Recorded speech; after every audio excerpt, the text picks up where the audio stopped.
محمد صلى الله عليه وآله وسلم ثم إلى أرواح آبائه وإخوان من الأنبياء والمرسلين صلوات الله عليهم أجمعين كافة الأولياء الشهداء الصالحين أينما كانوا وحلت أرواح من مشارق الأرض المغاربها بل وبرها خصوصا المؤلف هذا المولد الإمام الحبيب علي الهبشي ثم يوصل بهذا المقام الجاد عبد الله وزوجته مزينة الوالد أحمد خالد عبد الله وإخوانه ثم إلى المرحوم حاجي إمران تمبون وزوجته إبو حجة سيتي هند وأصولهما وفرهما أن الله ثم إلى روح أمواتنا وأموات وأموات الحاضرين وأموات المسلمين أجمعين أن الله تغشاهم بالرحمة والمغفرة اسم الجنة ويختم لنا بالحسنى في خير وفي إلى حضرة النبي محمد صلى الله عليه وسلم. الفاتحة. أعوذ بالله من الشيطان الرجيم. بسم الله الرحمن الرحيم. الحمد لله رب العالمين الرحمن الرحيم مالك يوم الدين إياك نعبد وإياك نستعين اهدنا الصراط المستقيم صراط الذين أنعمت عليهم المغضوب عليهم ولا الضالين. Fatihah kedua untuk yang lagi hamil, mudah-mudahan diberikan kelancaran oleh Allah Subhanahu wa taala, dijauhkan dari segala penyakit, musibah zahirah wa batinah, jadikan anak yang saleh salihah. Hadratin Nabi Muhammad sallallahu alaihi wasallam. Al-Fatihah.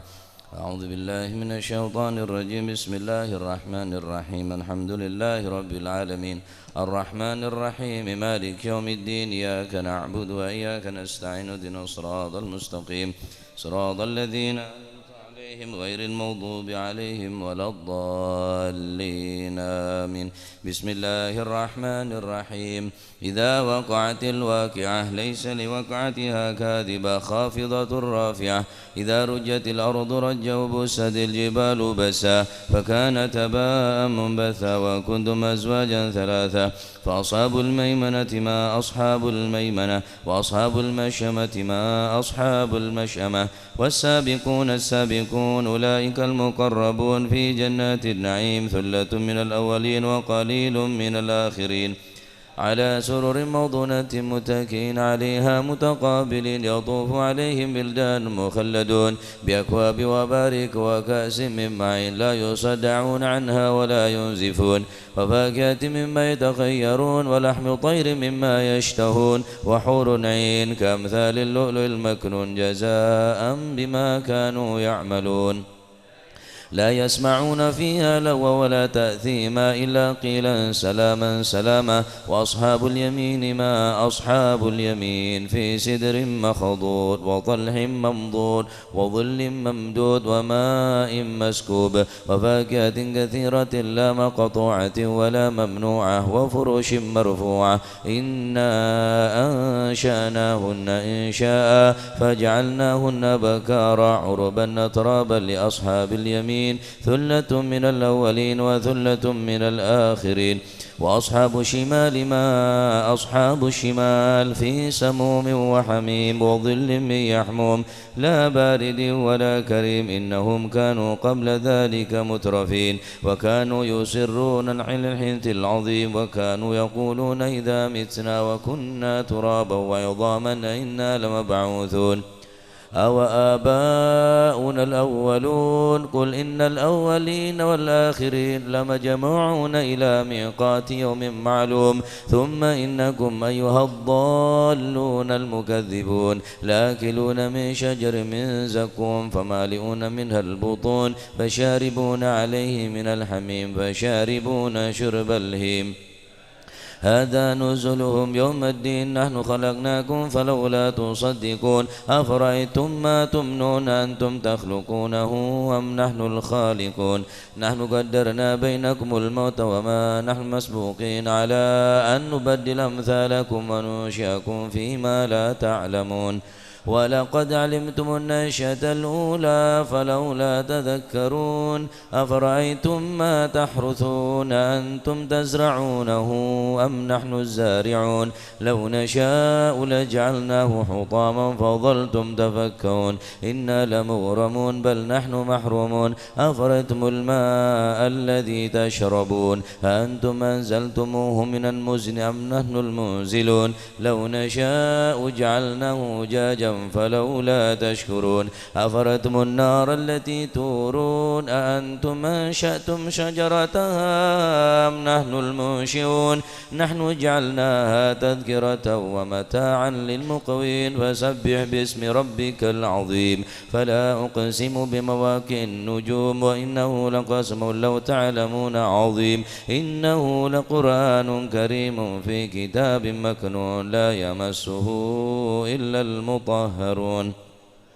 تنزيل من رب العالمين فبهذا الحديث أنتم مدهنون وتجعلون رزقكم أنكم تكذبون فلولا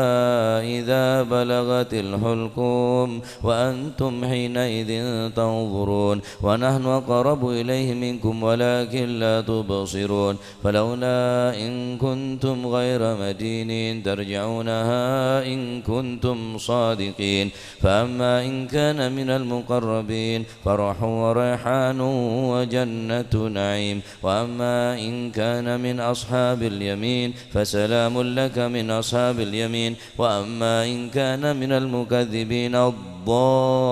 الضالين فنزل من حميم وتسلية جحيم إن هذا لهو حق اليقين فسبح باسم ربك العظيم اللهم صن وجوهنا باليسار ولا توهنا بالاقتار فنسترزق طالب رزقك ونستعظم شرار خلقك ونشتغل بحمد من أعطانا ونبتلى بذنب من منعنا وأنت من وراء ذلك كله أهل العطاء والمن الله كما سنت وجوهنا عن سجود الله لك فسنا للحاجة الله إليك بجودك وكرمك وفضلك يا أرحم الراحمين أغننا بفضلك عمن سواك وصلى الله على سيدنا محمد النبي الأمي وعلى آله وصحبه سبحان ربك رب العزة عما يصفون وسلام على المرسلين والحمد لله رب العالمين بسر الفاتحة.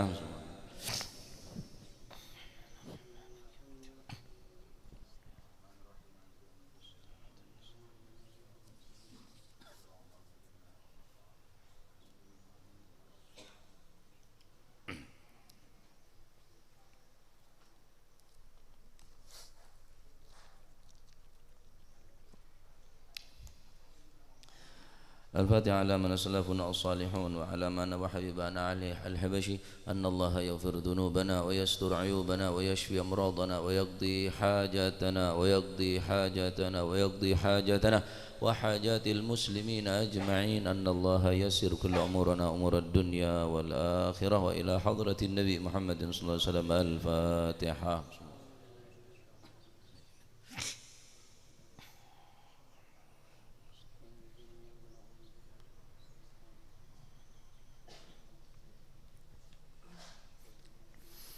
يا ربي صل على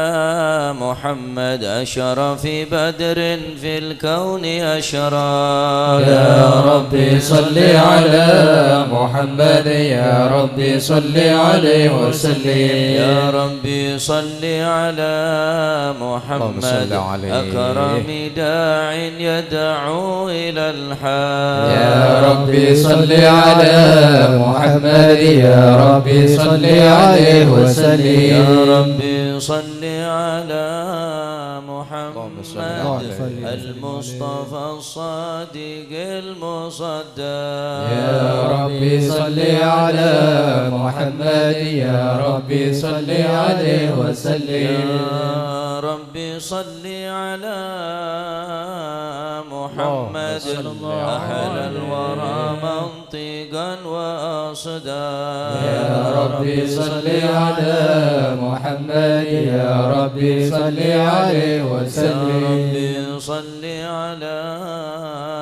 محمد أفضل من بالتقى تحقق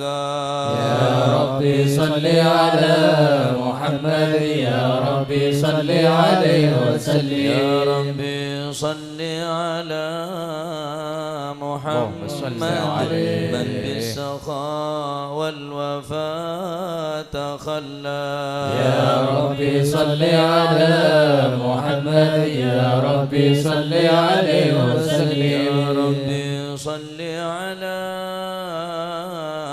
محمد واجمع من الشمل ما تفرق يا ربي صل على محمد يا ربي صل عليه وسلم يا ربي صل على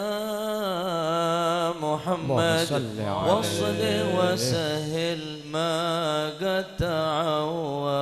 يا ربي صل على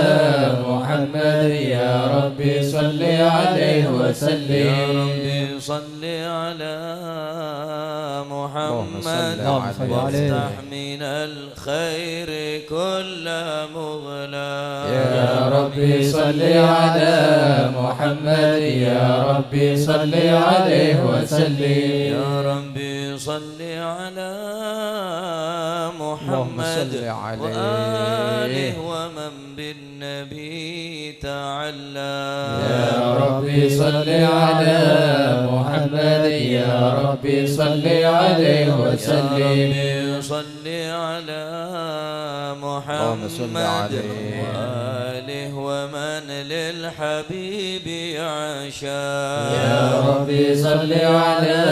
محمد يا ربي صل عليه وسلم يا ربي صل على محمد بحبل النبي توثى يا ربي صل على محمد يا ربي صل عليه وسلم صل على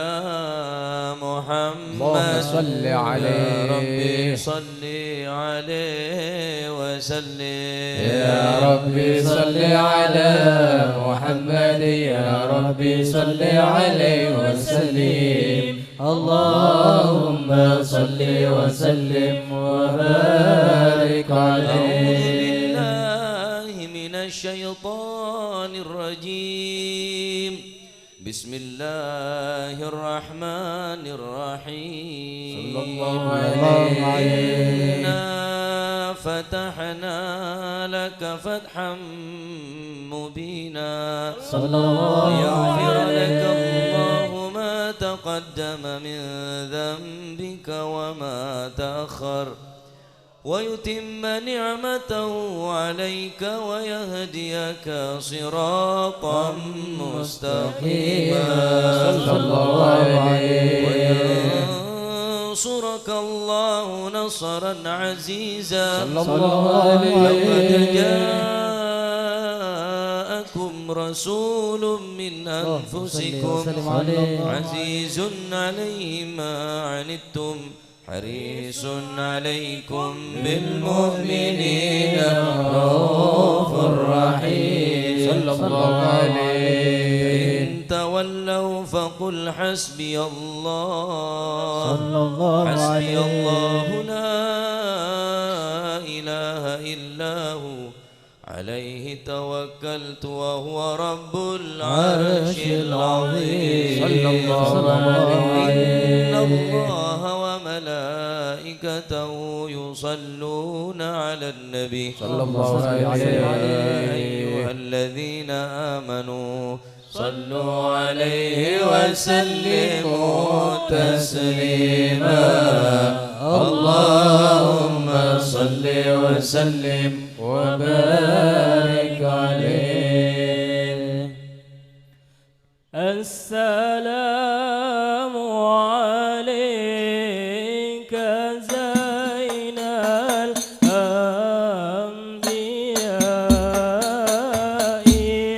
السلام عليك السلام عليك زين الأنبياء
السلام عليك أحمد يا حبيبي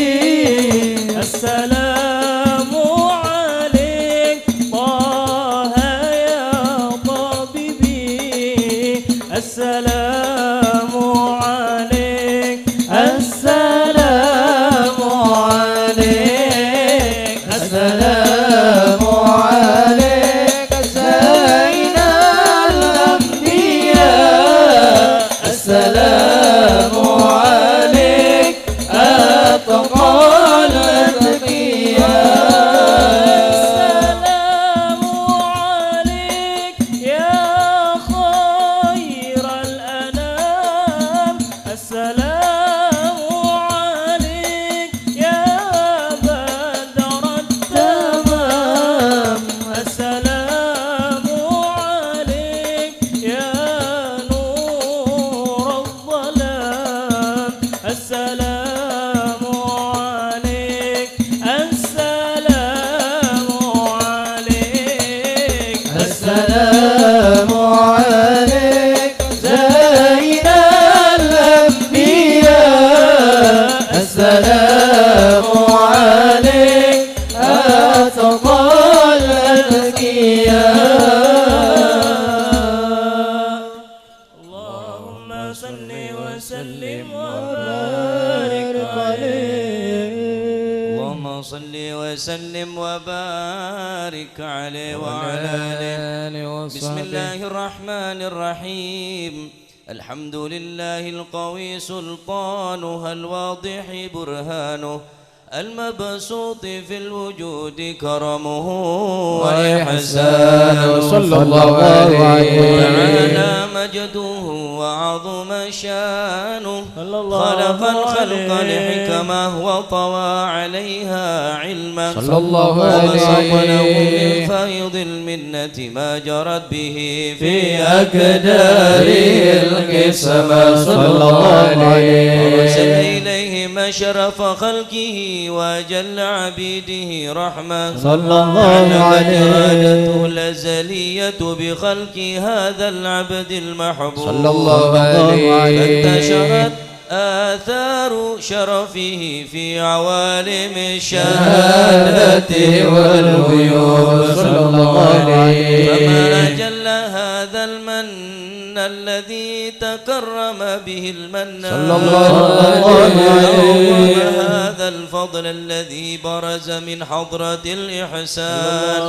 صورة كاملة ظهرت في هيكل محمود صلى الله عليه وتعطرت بوجودها كناف الوجود وطرزت برد العوالم بطراز التكريم اللهم صل وسلم أشرف الصلاة والتسليم على سيدنا ونبينا محمد الرؤوف الرحيم اللهم صل وسلم وبارك عليه اللهم صل وسلم وبارك عليه وعلى آله تجلى وصحبه الحق في عالم قدسه الواسع صلى الله عليه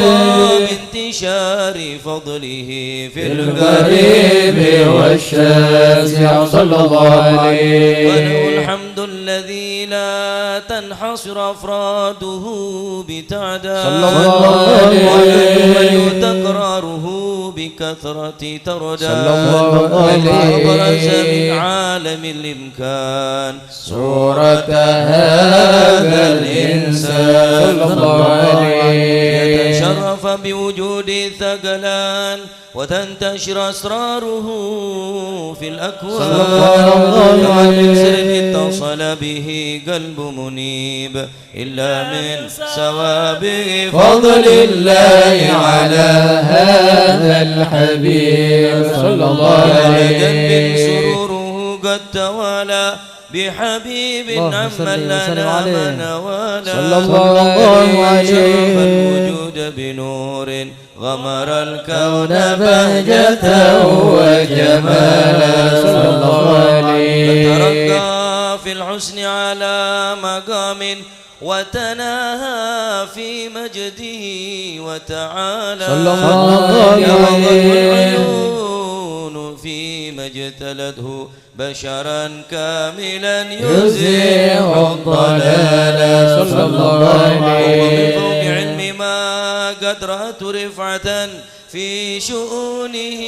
وكمالا صلى الله عليه الذي أبرز من حضرة الامتنان ما يعجز عن وصفه اللسان ويحار في تعقل معاني الجنان صلى الله عليه انتشر منه في عالم البطون والظهور صلى الله عليه ملأ الوجود الخلقي نور صلى الله عليه فتبارك الله من إله كريم بشرتنا آياته في الذكر الحكيم ببشارة لقد جاءكم رسول من أنفسكم عزيز عليه ما عنتم حريص عليكم بالمؤمنين رؤوف رحيم صلى الله عليه فمن فاجأته هذه البشارة وتلقاها بقلب سليم فقد هدي إلى صراط مستقيم اللهم صل وسلم أشرف الصلاة وتسليم على سيدنا ونبينا محمد الرؤوف الرحيم اللهم صل وسلم وبارك عليه اللهم صل وسلم وبارك عليه صلى الله أشهد عليه أن لا إله إلا الله وحده لا شريك له صلى الله عليه تربي اللسان عما تضمنه الجنان من التصديق بها والإذعان صلى الله عليه الصدور من الإيمان قواعد وذلوا على اليقين من سر ذلك الإذعان والتصديق الشواهد صلى الله عليه أن سيدنا محمد العبد الصادق في قوله وفعله صلى الله عليه ما أمره بتبليغ لخلقه من فرضه ونفله صلى الله عليه أرسله الله للعالمين بشيرا ونذيرا صلى الله عليه وبلغ الرسالة وأدى الأمانة صلى الله وهدى عليه من الأمة بشرا كثيرا صلى الله عليه المدرج المستبصرين سراجا وقمرا منيرا صلى الله عليه فما أعظمها من منة تقرب الله بها على البشر صلى وما الله عليه أعوزها من نعمة انتصر سرها في البحر والبر صلى الله عليه وسلم بأجل الصلوات وأجمعها وأزكى التحية وأوسعها على هذا العبد الذي وفى بحق العبودية صلى الله وبرز عليه فيها في خلة الكمال صلى الله عليه الربوبية في مواتن الخدمة لله وأقبل عليه غاية الإقبال صلى الله عليه صلاة يتصبح المصلي عليه به صلى فينبض الله في عليه قلب نور سر تعلقه به وهبه ويتبها بعناية الله في حزبه وعلى آله وصحبه الذين ارتقوا صهوة المجد بقربه صلى الله عليه إلى أشرف الأصل بوده وهبه ما أطر الأكوان بنشر ذكراهم نسيم اللهم صل وسلم أشرف الصلاة والتسليم على سيدنا ونبينا محمد الرؤوف الرحيم اللهم صل وسلم وبارك عليه ربي فاجعل مجتمعنا غاية حسن الختام واعطنا ما قد سألنا من عطاياك الجسام، من عطاياك الجسام. ربي فاجعل مجتمعنا آية حسن الختام، واعطنا ما قد سألنا من عطاياك الجسام، من عطاياك الجسام. أشرق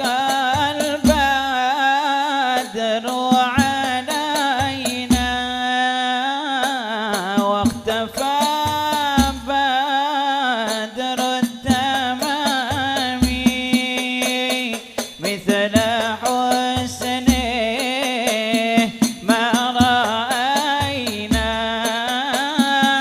في العراقين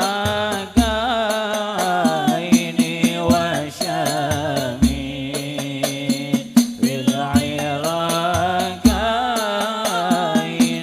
وشام. ربي فاجعل مجتمعنا غاية حسن الختام،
ربي فاجعل مجتمعنا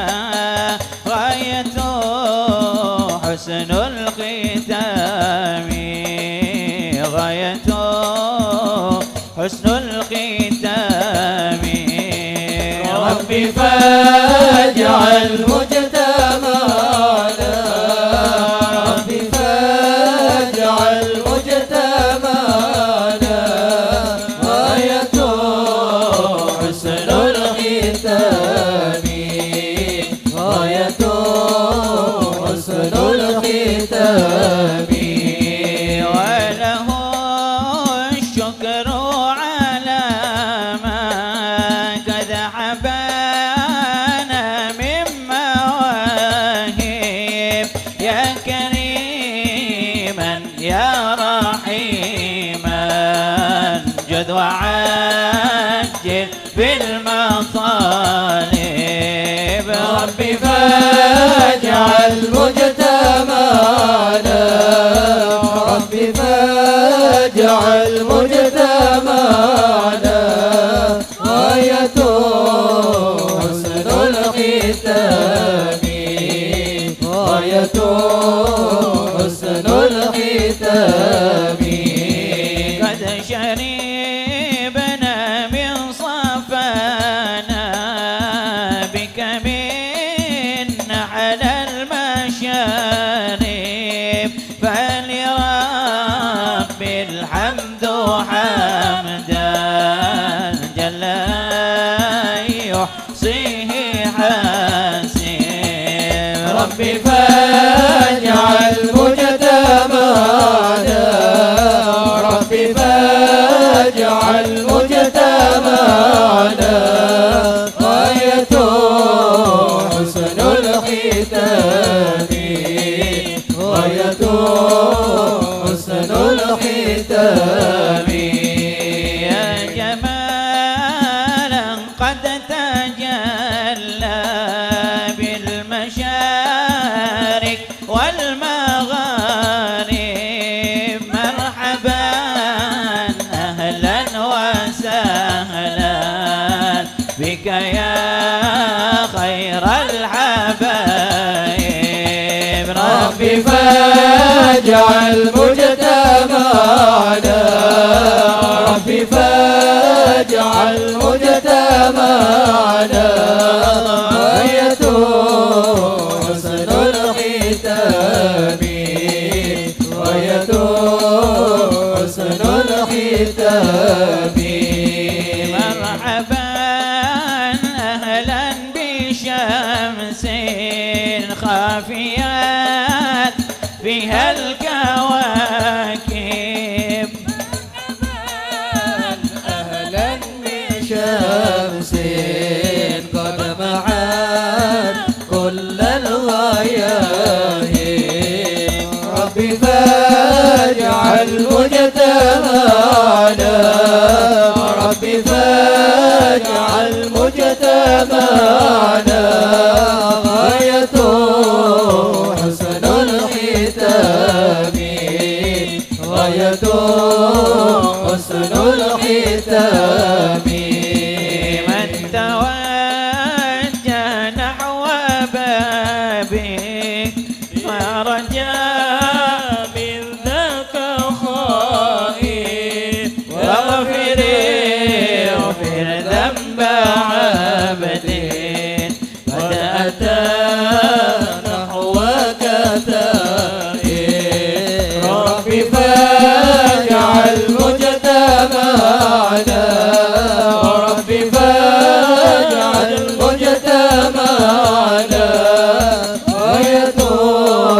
حسن الختام غايته حسن الختام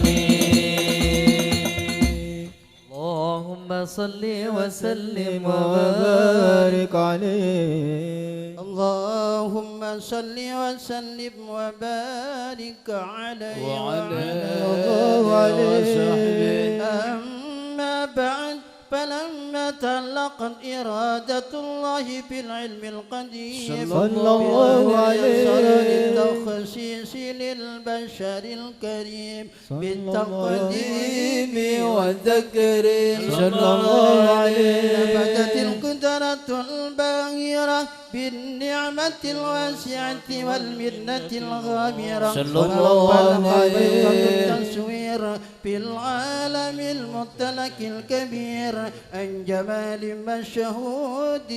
بالعين صلى الله عليه وصف الكمال المطلق والحسن التام والزين صلى الله عليه فتنقل ذلك الجمال الميمون صلى الله بالأسباب عليه الكريمة والبطون صلى الله فما من عليه سلب ضمه إلا وتمت عليه من الله النعمة صلى الله عليه فهو القمر التام الذي يتنقل في بروجه صلى الله عليه موضع استقراره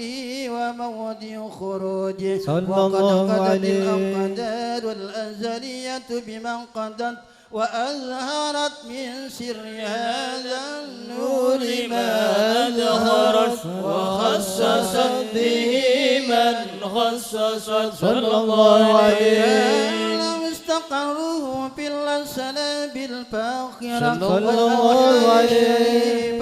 الطاهرة صلى حتى الله برز عليه في عالم الشهادة بشرا أرناك البشر صلى الله عليه ونورا حير الأبكار زوره وبهر صلى الله فتعلقت عليه همة الراكب لهذه الحروف صلى الله عليه بأن يرقم في هذا القرطاس ما هو لديه من عجائب ذلك النور معروف صلى الله عليه وإن كانت الألسن لتفي بعشر عشر أوصاف ذلك الموصوف صلى الله تشريكا عليه للسابعين من خواص المؤمنين وترويحا للمتعلقين بهذا النور المبين صلى الله عليه إلا فأن تعرب الأقلام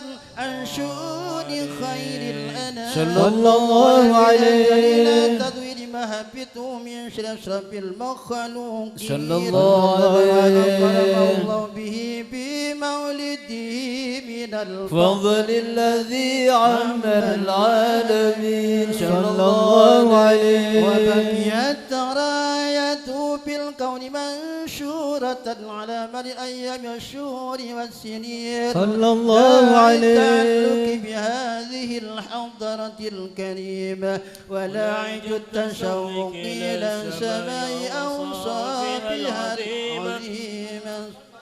ولعل الله ينفع به المتكلم والسامع آمين ويدخلان بشفاعة هذا نبي الشافع آمين ويتروحان بروح ذلك النعيم اللهم صل وسلم أشرف الصلاة والتسليم على سيدنا ونبينا محمد الرؤوف الرحيم اللهم صل وسلم وبارك عليه اللهم صل وسلم وبارك عليه وعلى آله وقدان للقلم أن يخط ما حركت فيه الأنامل مما استفاده الفم من صفات هذا العبد المحبوب الكامل صلى الله عليه وشمائل التي هي أحسن الشمائل وهنا حسن أن نثبت ما بلغ إلينا في شأن هذا الحبيب من أخبار وآثار صلى الله عليه يتشرف بكتابة القلم والقرطاس وتتنزه في حدائق الأسماع والأبصار صلى الله عليه وقد بلغنا في الأحاديث المشهورة أن أول شيء خلقه الله والنور المودع في هذه السورة صلى الله عليه ونور هذا الحبيب أول مخلوق برز في العالم ومن يفرع الوجود خلقا بعد خلق فيما حدث وما ترضى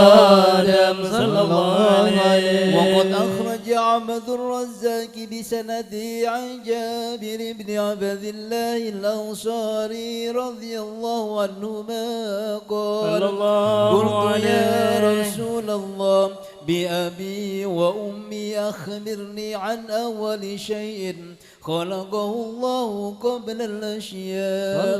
قال يا جابر إن الله خلق قبل الأشياء نور نبيك محمد صلى الله عليه وسلم بالنور صلى الله عليه وقد ورد من حديث أبي هريرة رضي الله عنه أنه قال رسول الله صلى الله عليه وسلم كنت أول النبيين في الخلق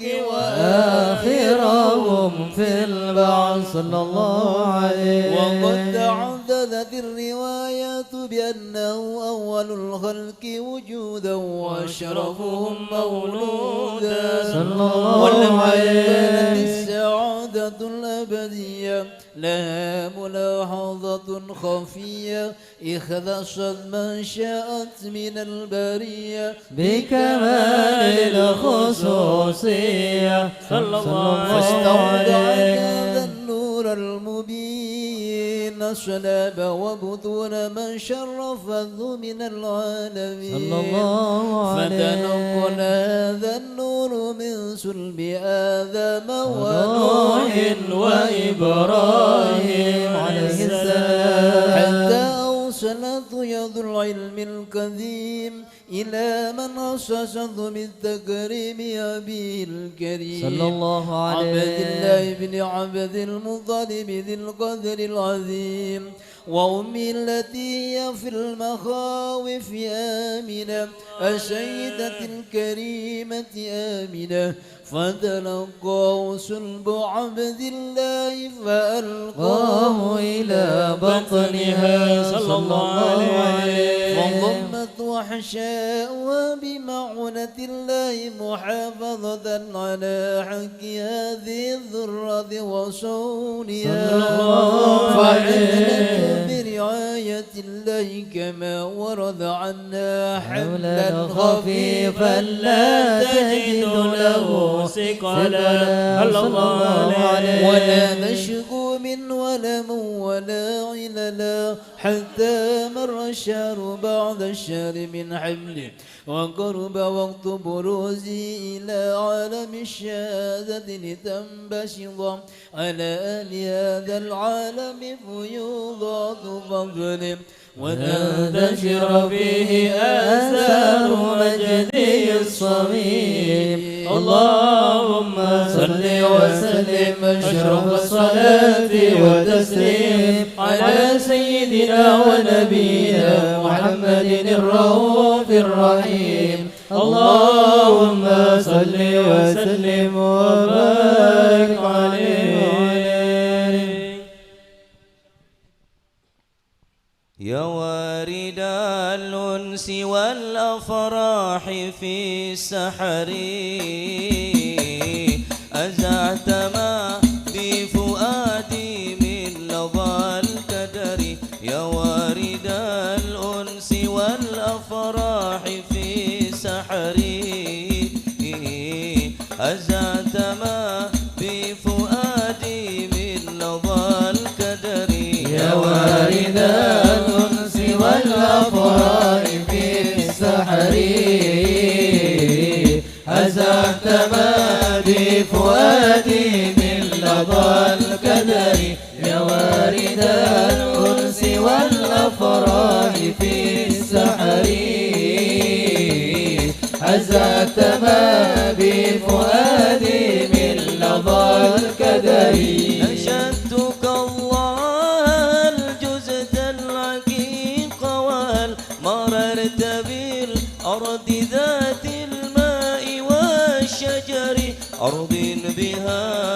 روح ذو الإفضال ممطرة مخضرة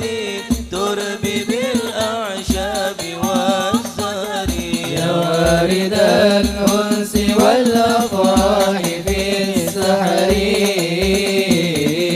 أزلت ما بفؤادي من لظى الكدر يا وارد الأنس والأفراح في السحر أزلت ما بفؤادي من لظى الكدر بها المسرات والأفراح دائمة يا فوز سكانها بالخير والظفر أذكرها يوما وفيه حزن فيرحل الحزن من قلبي مع الضجر يا وارد الأنس والأفراح في السحر أزلت ما بفؤادي من لظى الكدر يا وارد الأنس والأفراح في السحر أزلت ما بفؤادي من لظى الكدر يا وارد الأنس والأفراح بالسحر أزلت ما بفؤادي من لظى الكدر يا وارد الأنس والأفراح بالسحر أزلت ما بفؤادي من لظى الكدر يا وارد الأنس والأفراح في السحر أزلت ما بفؤادي من لظى الكدر يا وارد الأنس والأفراح في السحر أزلت ما بفؤادي من لظى الكدر يا سيدي يا رسول الله يا سندي ويا ملاذي ويا ركني ويا وزري يا سيدي يا حبيب الله يا سندي ويا ملاذي ويا ركني ويا وزري ويا غياثي ويا كفي ويا ثقتي ويا سروري ويا وطري يا وارد الأنس والأفراح في السحر أزلت ما بفؤادي من لظى الكدر يا وارد الأنس والأفراح في السحر أزلت ما بفؤادي من لظى الكدر أنت الغياث لمن ضاقت مذاهبه وخير من يرتجى في العسر واليسر أنت الغياث لمن ضاقت مذاهبه وخير من يرتجى في العسر واليسر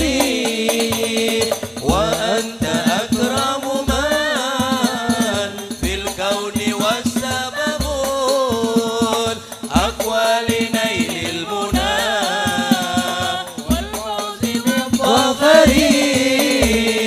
يا وارد الأنس والأفراح في السحر أزلت ما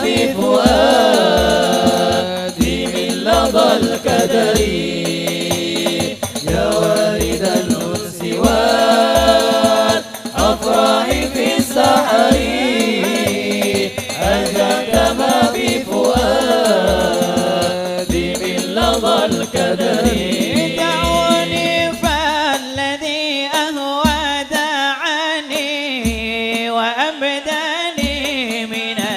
شرعنا ما واظهر لي غميضات المعاني يقينا عندما كشف اللسان ألا يا الله ألا يا الله حبيبي يا رسول الله ألا يا الله ألا يا الله ألا يا الله وأوضح في الهوى قصدي وشاني على ورع وجنبني الملامة مضى في العلم والتقوى زماني وفي الأخرى إلى دار المقامة ألا يا الله ألا يا الله حبيبي يا رسول الله ألا يا الله ألا يا الله ألا يا الله وتدعو على الرضا في كل آن ولا يخشون عقباها نداما لهم من فائضات الامتنان مواهب أدركوا فيها الإمامة ألا يا الله ألا يا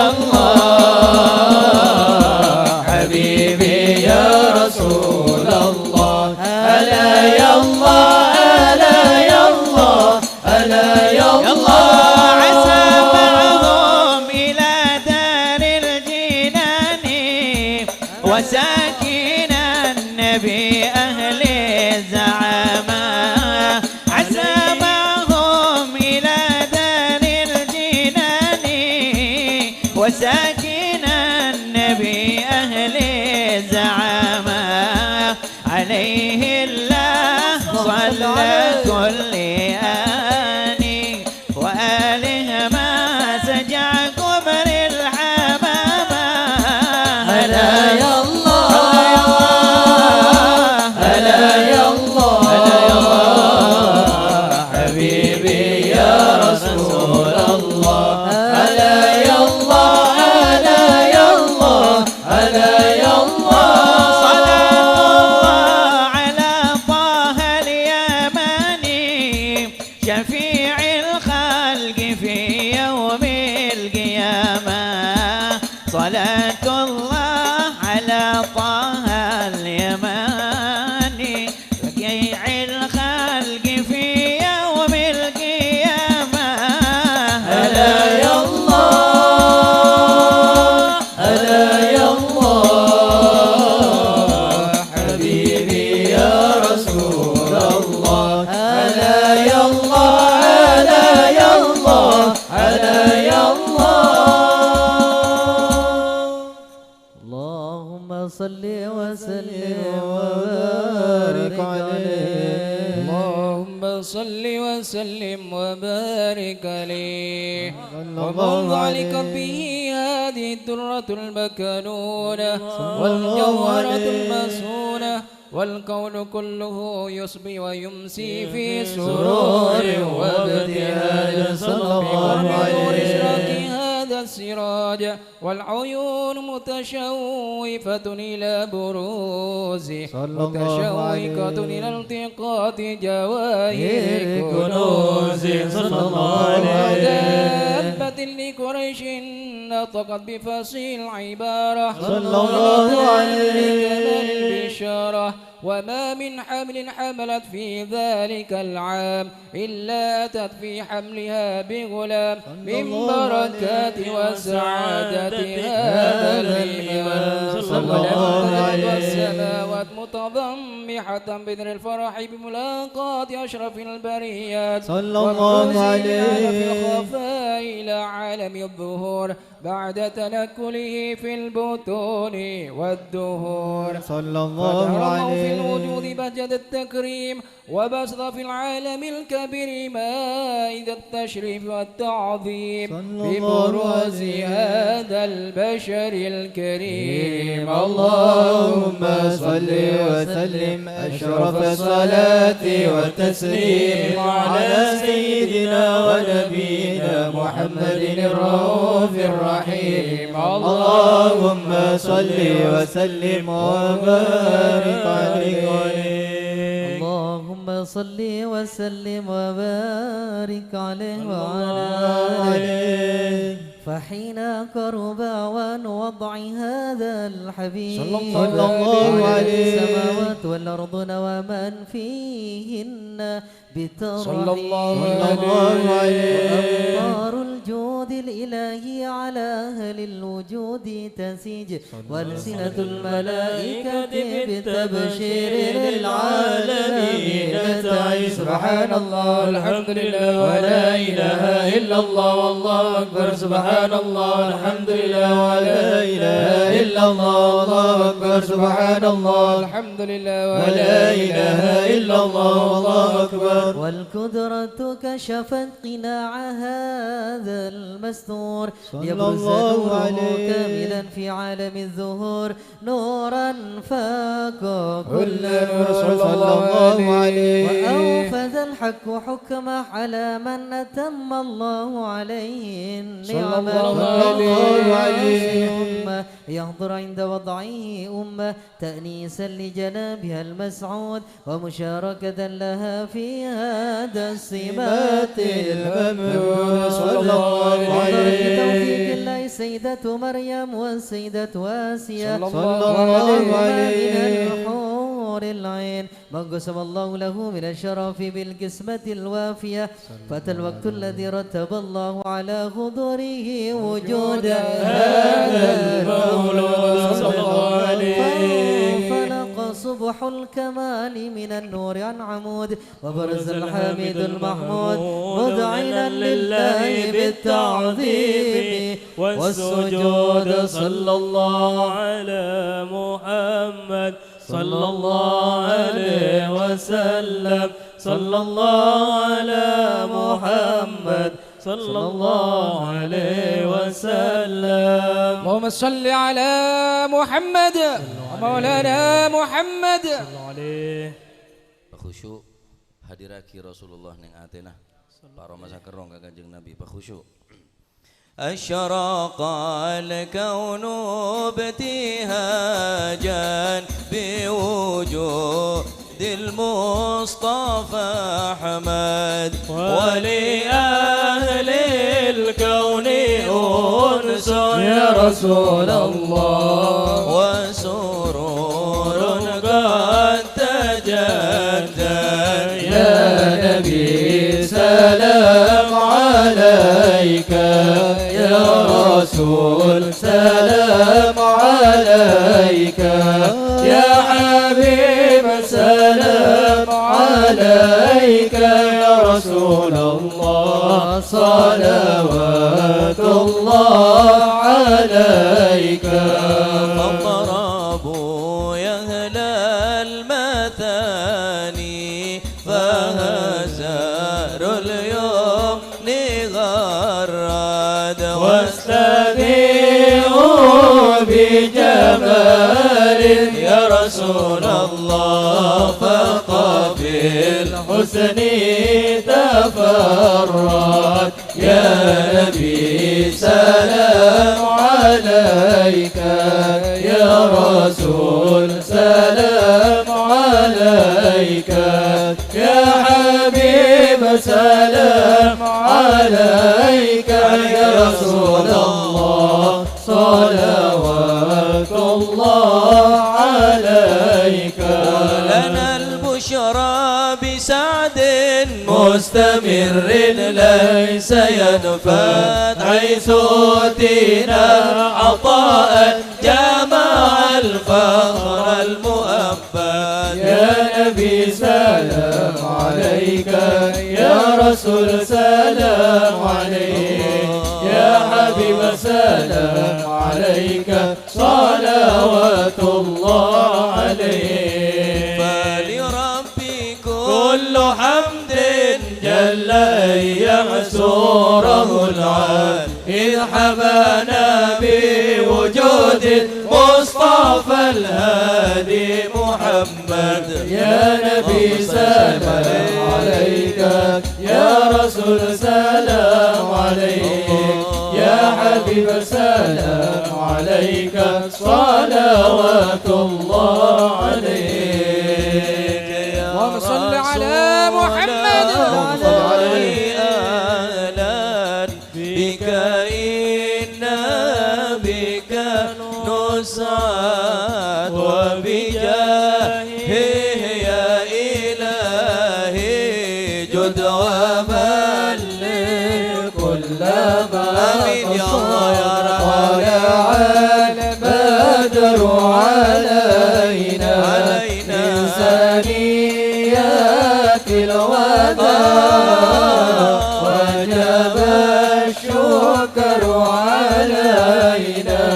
ما دعا لله داع. واهدنا نهج سبيلي كي به نسعد ونرشد، ربي بلغنا بجاهه في جوار خير مقعد. طلع البدر علينا من ثنيات الوداع، وجب الشكر علينا ما دعا لله داع. مرحبا يا مرحبا يا نور العين، مرحبا جد الحسين، مرحبا مرحبا. مرحبا يا مرحبا يا نور العين، مرحبا جد الحسين، مرحبا مرحبا. صلاة الله تغشى أشرف الرسل محمد، وسلام مستمر كل حين يتجدد. يا نبي سلام عليك، يا رسول سلام عليك، يا حبيب سلام عليك، صلوات الله عليك. اللهم صل على محمد. اللهم صل عليه. اللهم صل وسلم وبارك عليه وعلى آله. صلى الله عليه. وحين برز صلى الله عليه وسلم من بطن أمه برز رافعا ظرفه إلى السماء، موميا بذلك الرفيع لأن له شرفا على مجده وسماء. صلى الله وكان عليه. وقت مولد سيد الكونين من الشهور شهر ربيع الأول، ومن الأيام يوم الاثنين. صلى الله عليه. وموضع ولادته وقبره بالحرمين. وقد ورد أنه صلى الله عليه وسلم ولد مختونا مكحولا مقطوع السرة، صلى الله عليه. تولى ذلك لشرفه عند الله أيدي القدرى، صلى الله ومع عليه. بروزه إلى هذا العالم الظهر من العجائب صلى الله ما عليه. يدل على أنه أشرف المخلوقين وأفضل الحبائب. صلى الله عليه. فقد ورد عن عبد الرحمن بن عوف عن أمه الشفاع رضي الله عنهما قالت: لما ولدت آمنة رضي الله عنها رسول الله صلى الله عليه وسلم وقع على يدي فاستهل، فسمعت قائلا يقول: رحمك الله أو رحمك ربك. صلى الله عليه. قالت الشفاء فضله بين المشرق والمغرب حتى نظر إلى بعض قصور الروم. قالت: ثم ألبست وأزجت فلم أنس بأن غسلني ظلمة وعروب وقشعريرة عن يميني فسمعته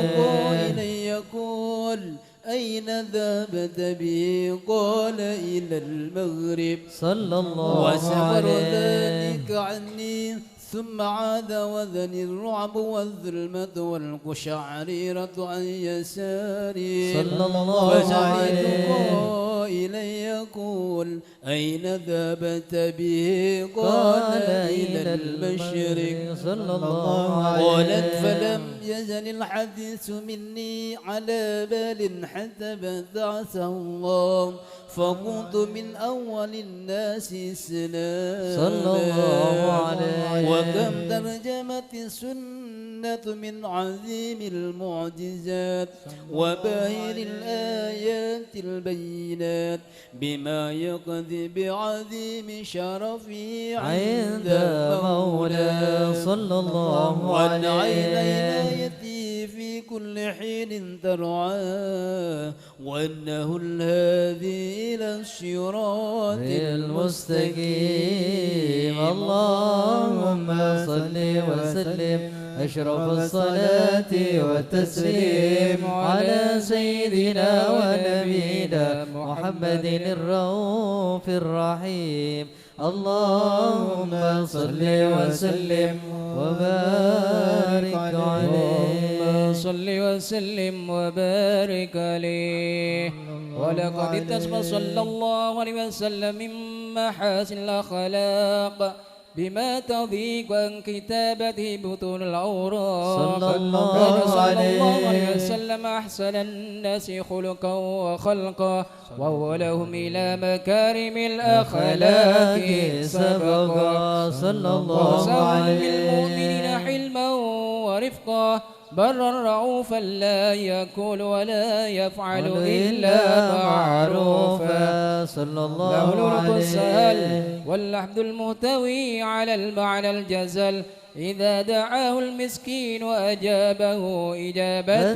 معجلة صلى الله والأب عليه الشفيق الرحيم باليتيم والأرملة صلى الله والمسؤولة عليه أخلاق الهيبة القوية التي ترتعد منها فرائس الأقوياء من البرية صلى الله عليه تعطرت الطرق والمنازل وبعرف ذكره تطيبت المجالس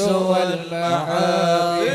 صلى صلى الله عليه وسلم جامع الصفات الكمالية والمنفرد بخلقه وخلق بأشرف خصوصية صلى الله فما من هلك عليه في البرية محمود إلا وهو متلقا عن زين الوجود أجملت في وصف الحبيب وشني والعلولا في مجدي ومكاني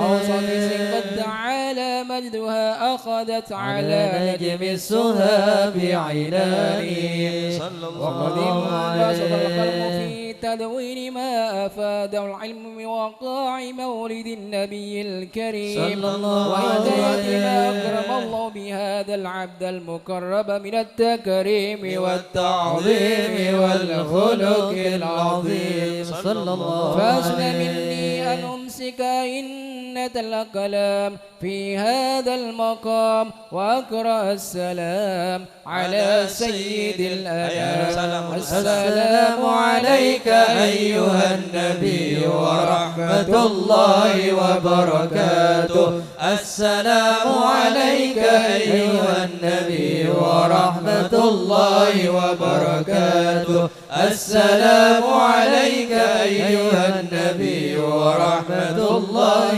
وبركاته وبذلك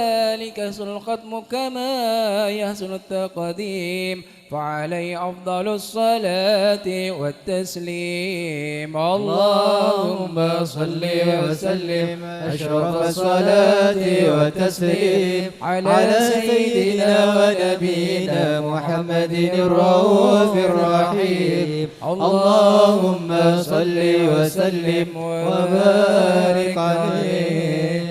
يا حجرة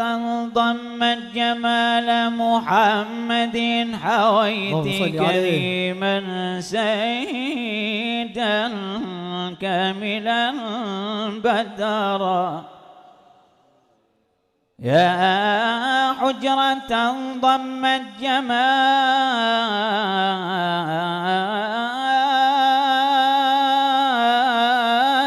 محمد حويت كريما سيدا كاملا بدرا مضى العمر مني يا محمد وانقضى ولم تسمحني الأيام أن أنظر الحجرا مضى العمر مني يا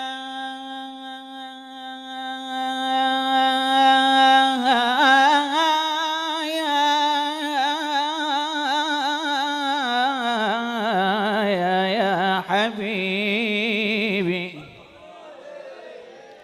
وانقضى ولم تسمحني الأيام أن أنظر الحجر مقامك محمود وأنت محمد ورب السماء أعطاك حوضا وكوثرا يا عيني ورب السماء أعطاك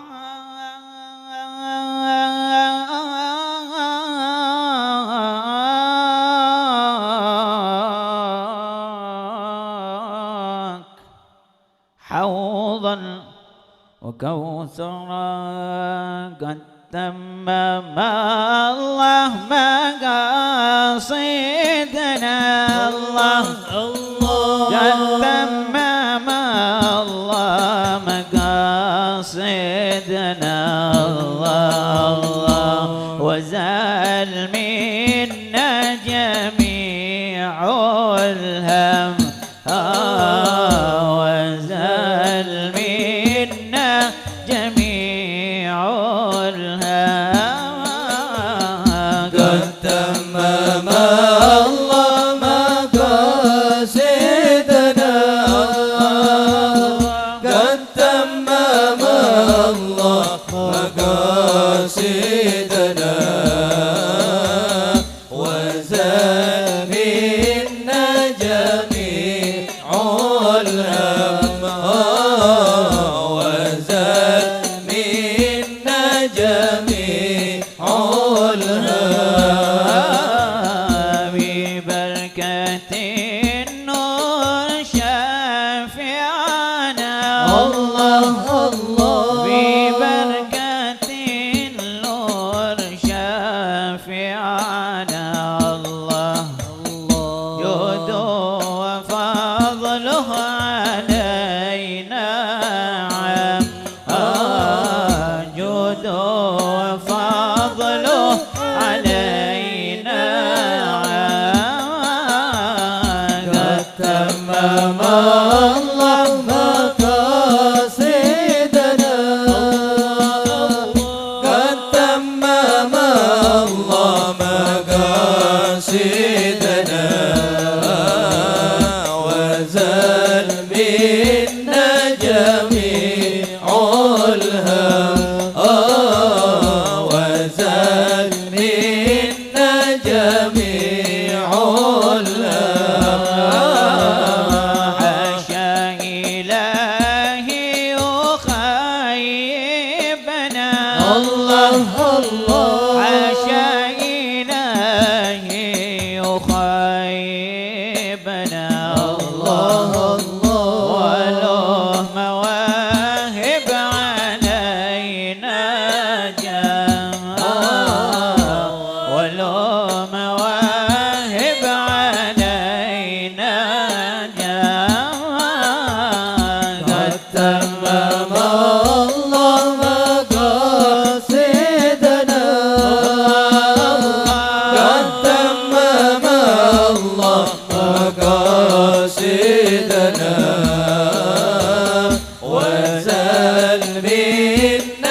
جميع الهم وزال منا جميع الهم عسى بفضله يعاملنا فينا العطب والغضب نسلم في جنة الخلد يدخلنا مع النبي المصطفى الأكرم صلوا صلوا صلوا على من به سودنا صلوا على من به سودنا على فصيح كذا أعجم على فصيح كذا عجب يا رسول الله سلام عليك يا رفيع الشان والدرجي عتفتيني رد العالمين يا أهيل الجود والكرم يا رسول الله سلام عليك يا رفيع شاني ودرجي عتبتي رات العالمين يا أهيل الجود والكرم أهل بيت المصطفى الطهوني هم أمان الأرض فالذاكرين شبهوا بالأنجم الزهور مثل ما قد جاء في سنن يا رسول الله يا رسول الله سلام عليك سلام عليك يا رفيع شاني ودرجني فتيادي رات العالمين يا أهيل الجود والكرم ربي فوفعنا ببركته آمين يا رب. واهدنا الحسنى بحرمته وأمتنا في طريقهم ومعافاته من الفتن يا رسول الله يا رسول اللهم صل وسلم عليه سلام عليك سلام يا رفيع عليك شاني ودرجي عطفتي يدي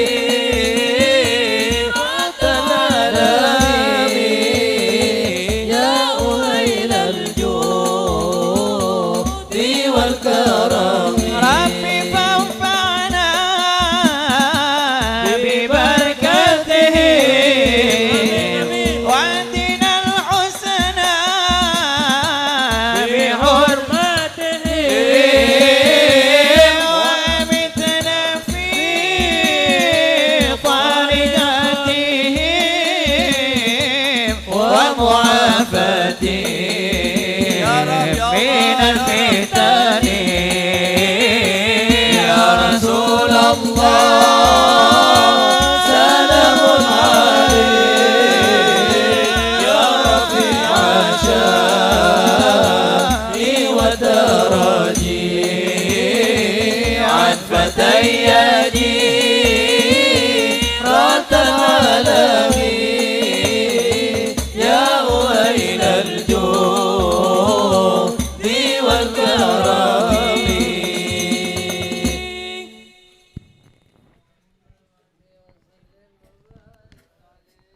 اللهم صل وسلم على سيدنا محمد وعلى آله وصحبه أجمعين والحمد لله رب العالمين.